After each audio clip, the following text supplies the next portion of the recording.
زینب ایک چھوٹے سے گاؤں میں اپنے والدین اور چھوٹے بھائی کے ساتھ رہتی تھی۔ وہ ایک مہربان اور ذہین لڑکی تھی۔ ایک دن وہ اپنے گھر کے تہہ خانے میں کھیل رہی تھی جب اسے ایک پرانی لکڑی کا صندوق ملا۔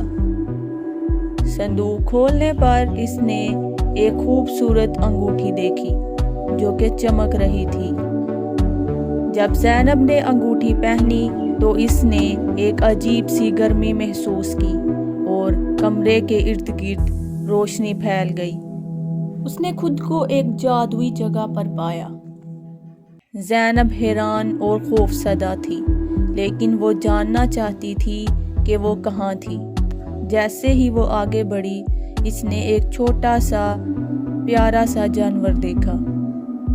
اس جانور نے زینب کو بتایا کہ وہ ایک پریوں کی سرزمین پر ہے جو انسانوں سے چھپی ہوئی ہے۔ انگوٹھی اس جگہ کا دروازہ ہے اور اب زینب اس جادوئی دنیا کا حصہ ہے۔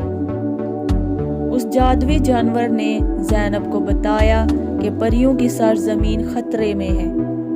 ایک جادوگر پریوں کی طاقت حاصل کرنا چاہتا ہے اور پوری سرزمین پر قبضہ کرنا چاہتا ہے۔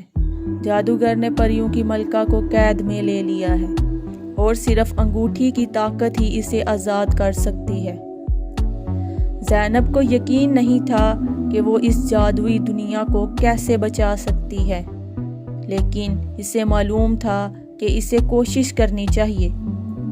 وہ اس جادوئی جانور کے ساتھ مل کر جادوگر کے قلعے کی طرف چلی گئی۔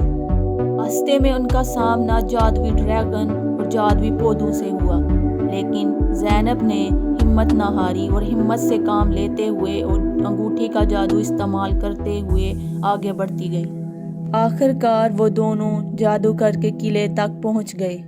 وہ جادوگر بہت طاقتور تھا، لیکن زینب نے اپنی تمام طاقت کو اکٹھا کیا اور جادوگر سے لڑی۔